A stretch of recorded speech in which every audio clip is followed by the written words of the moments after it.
secularism mean to you? When the Indian Constitution was framed,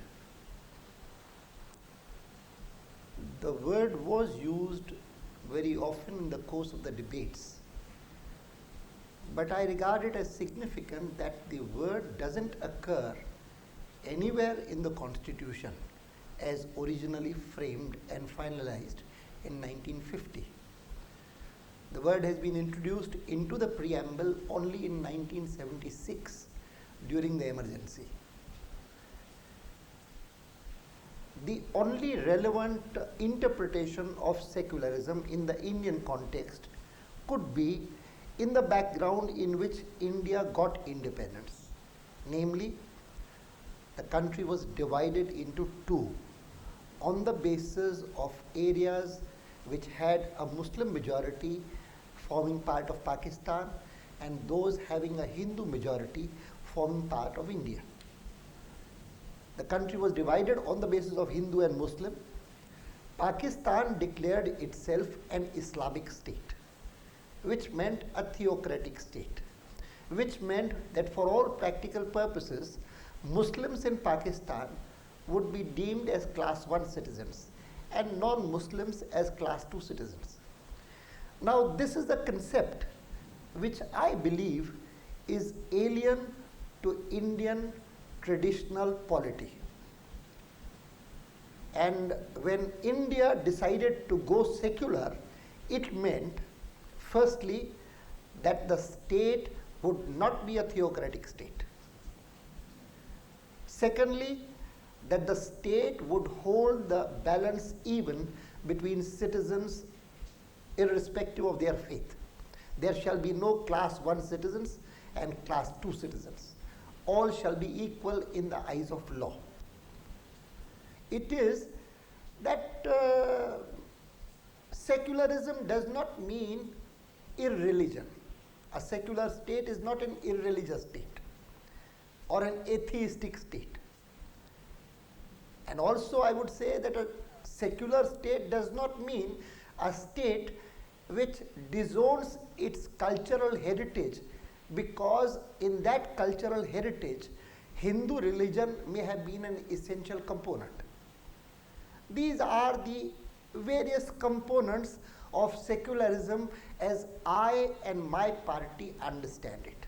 Alright, so how do you view India's treatment of religious minorities in these last 43 years? I think it's an example about which India can be proud. Look the world over. What's the position of minorities? And yet another case, yet another thing that I would like to point out, that normally protection for minorities has become imperative against historical developments which are not due to that particular minority.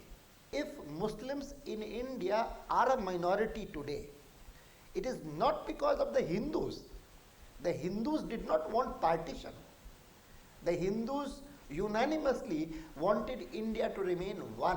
So the kind of safeguards and protections that are normally given to minorities under international law, which are given because the situation of a minority is not of their own choice, is a totally different matter. Here in India, Muslims had the option as Hindus in Pakistan had the option. When we said that our conception of secularism means justice for all, appeasement of none. This is, in brief, our party's understanding and interpretation of secularism. In these last 43 years, the majority community of the Hindus has been discriminated against. So you talk about Hindu baiting, if you could.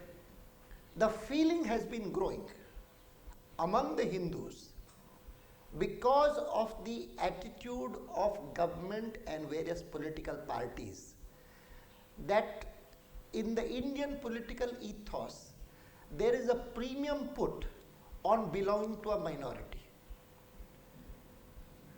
Now look at cases of the kind that arose in Calcutta.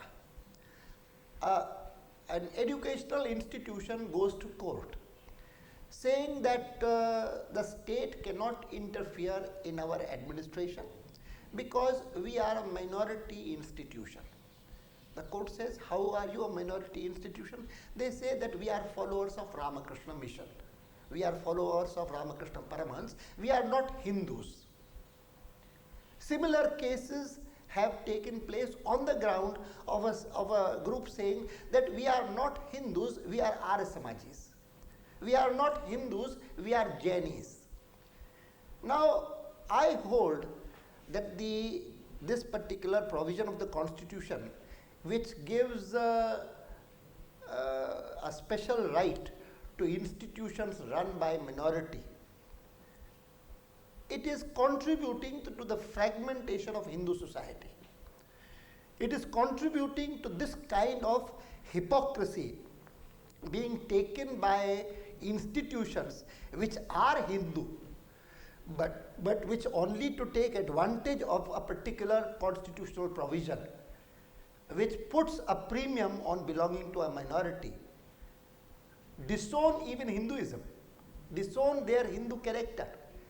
This is singularly unfortunate, and this occurs in various other fields also, that the average Hindu thinks that if he projects his caste, he is at an advantage. But if he projects his religion, Hindu religion, he is at a disadvantage. Only recently, we have seen a whole community migrate from the Kashmir Valley because of the conditions there. The Hindus have migrated. And is it not a very strange situation that apart from my party, no other party, not the government, seems a wee bit concerned about their very pathetic plight? I am sure that if this kind of fate had befallen any other community, if it were not the Hindu community, God willing, it should not happen, I would say. I would pray to God that this doesn't happen to anyone. But if it had happened, I have no doubt that every single political party in the country and the government would have been vying with one another who can help them more.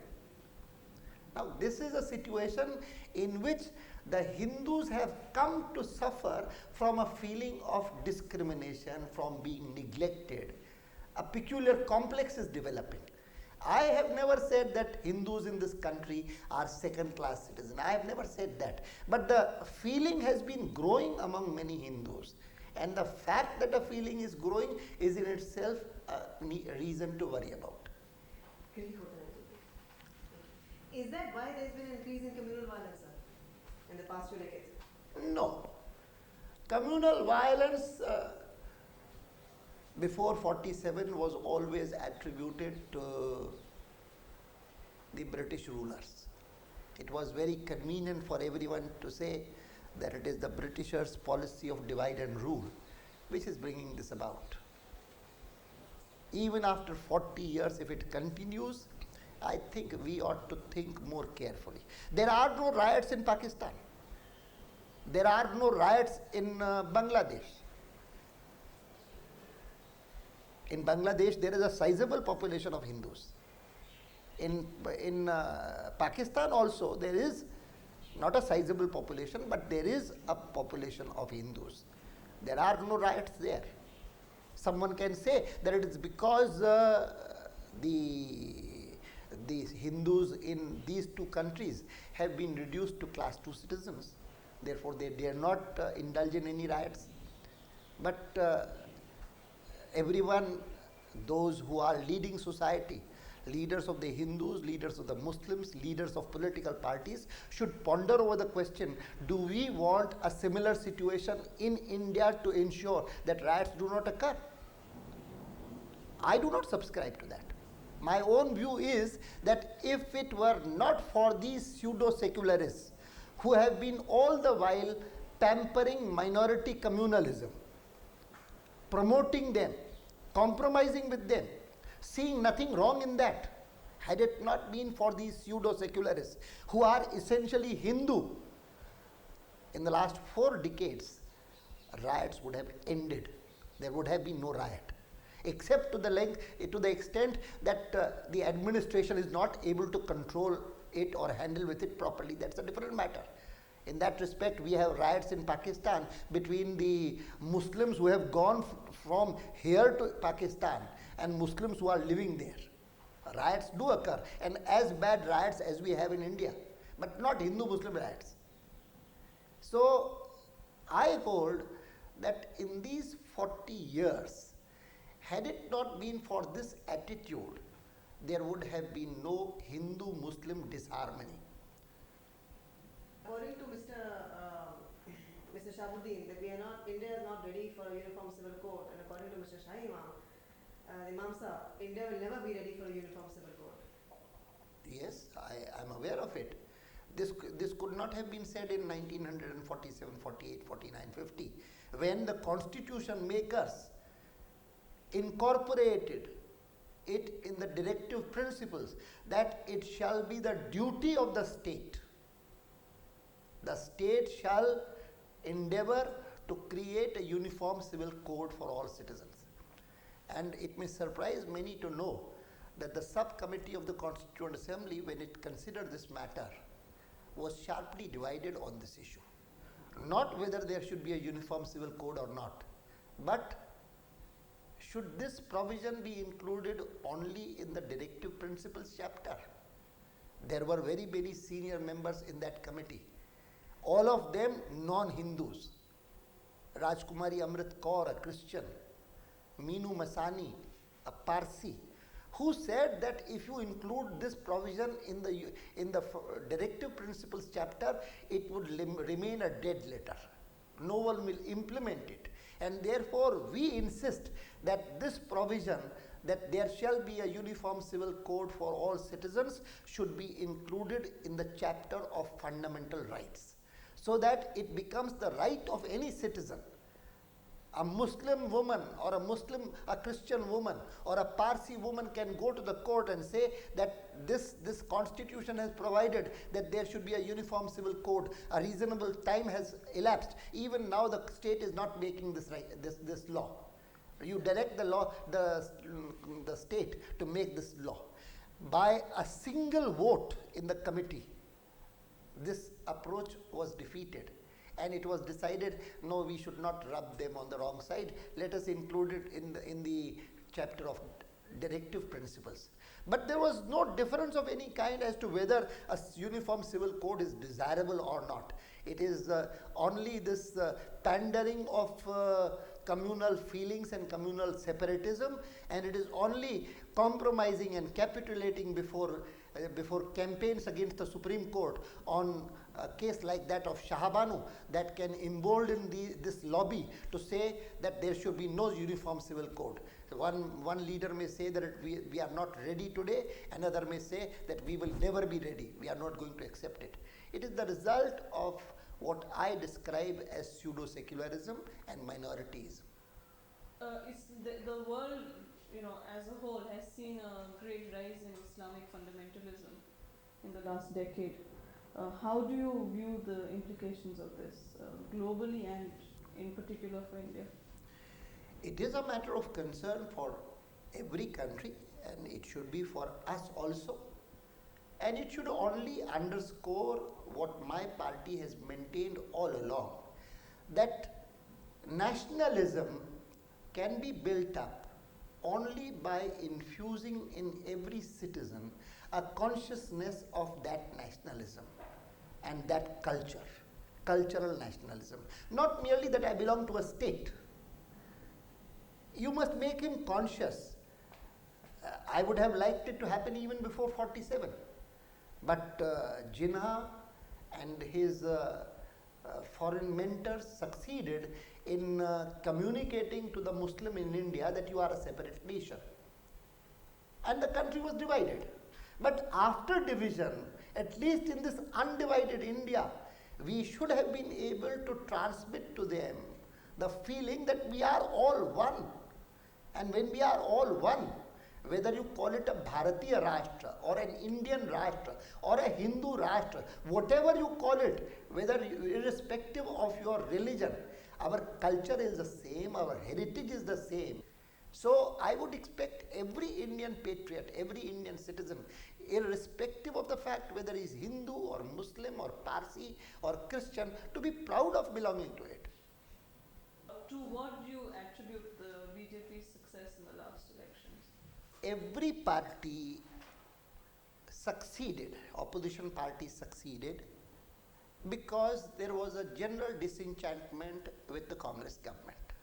And there was a general desire that the Congress government should go. This I describe as a negative vote. Every opposition party was a beneficiary of this negative vote. But in case of the BJP, I have always maintained that the BJP benefited from the negative vote, but the BJP's remarkable success also owed to the fact that voters came to realize that here is a party which stands by its beliefs, which means what it says and says what it means. It is not fighting the elections only on the basis that the Rajiv government has failed and the Rajiv government is bad. But it keeps telling the people that if this country is to remain united, then you must understand that Article 370 is a divisive factor, that it keeps Kashmir separate, and it is giving a wrong example to other parts of the country, encouraging divisive forces everywhere. Therefore, it must go. Here is a party which says that we do not want the Uniform Civil Code provision to remain a dead letter in the constitution. We would like to give it reality. We would like to see it implemented. And in all these matters, all other parties said this is communalism. BJP is playing a Hindu card. The birthplace of Ram in Ayodhya is a fact. If that spot is something that is so sacred to the Hindus, why is it that the Hindu community by and large is unaware of its existence in the middle of the 20th century? They were not unaware of it. It has been going on for a long time. Ever since 1528, there have been periodic struggles. In fact, in the year 1857, there was an agreement between the Muslims and the Hindus that this place be handed over to the Hindus. The Britishers somehow saw to it that this agreement is not implemented. It's history. And then litigation, of course, has been going on for a long time. And there was a Faizabad District Court judgment of 1885, which I have read, where a British civil judge said that while it is unfortunate that this sacred place and the temple at this sacred place was destroyed by Babur, but because that happened centuries back, I cannot do anything about it. It was a judgment in which the British judge expressed a sense of helplessness about doing anything. But the fact that Hindus have been longing to see this place restored to them and a temple constructed there is a fact of history. And it is not merely in the 20th century or the middle of the 20th century that we become aware of it, but it has been there, the people there. How do you react to the Muslim demand for the BHP and the BJP to give proof to them from non-British sources, proving their stance in the issue? Why should British sources be regarded as unbelievable, undependable? It is only because in these matters, either it is the court records or the Britishers who had that knack of putting down everything in writing, or gazetteers and all that. Matters of this kind are not so much matters of historical and architectural proof as matters of belief. I can cite numerous matters where whether from Christianity or from Islam, for which no proof would be available. Whether this is so and so's hair or not, so and so is this or that. All these things are things which cannot be proved. But I would respect a person if he believes and believes it in a religious manner. I would respect it. That's all. As a matter of principle, is it very important for the movement to ensure that the temple be built by either displacing the mosque or by Upon the tearing it mosque. down on that very spot. The My own view in this matter has been, firstly, you agreed to a temple being constructed. Secondly, what is it that you are attached to? The Indian Muslim has become Hinduized. He has come to worship stones and bricks as the Hindus do. It was a very curious argument, but a very enchanting argument.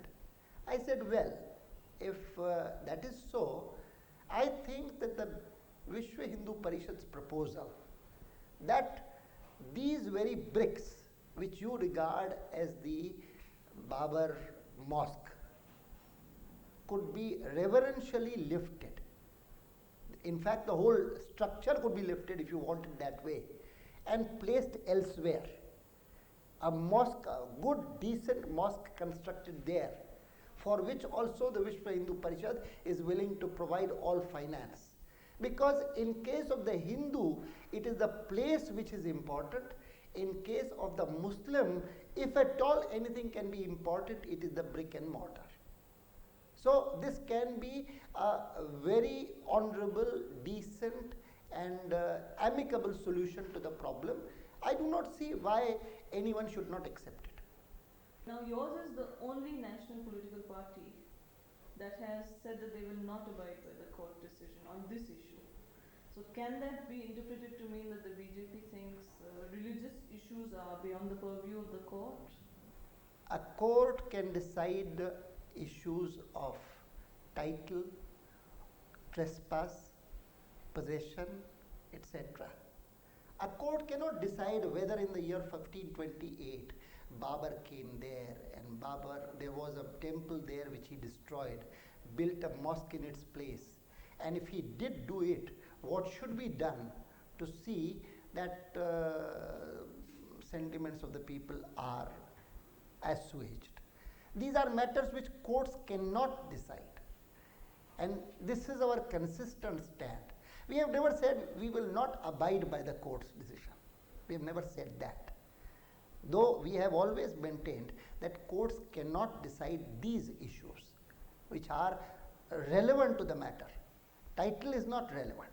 Therefore, it is that we have all along said that this is an issue which can be sorted out either by a negotiated settlement among the parties concerned, or then by government decision, backed if necessary by legislation. Litigation is no answer. So do you see the VHP managing to carry out their plans on the 30th of October? I think so. You think so? Yes. In spite that the court decision might be against. In fact, people should understand that even the turmoil that has been created during the last 4 years has been born from a court decision. It is a court decision to open the locks of the gates in 86 that resulted in the creation of the Babri Action Committee. Truly speaking, if there was to be a Babri Action Committee, it should have been formed in 1951 when the court refused to remove the idols and gave a temporary injunction against their removal. There was no protest at that time, because by that time the country was in a different mood, and the Muslims also did not think it could create any protest. It is 86, which date is significant, because in 85 this Muslim League lobby won a remarkable victory when it campaigned against the Supreme Court on the Shah Banu judgment, and the government capitulated, the government surrendered and amended the law in order to undo the Supreme Court judgment. It is this that emboldened this lobby to feel that now that we have succeeded in undoing a Supreme Court judgment, what is this district court judgment like? There should be no difficulty undoing it. It is this that has been responsible for all this acrimony and turmoil. So do you think the present government has demonstrated the political will to solve this problem?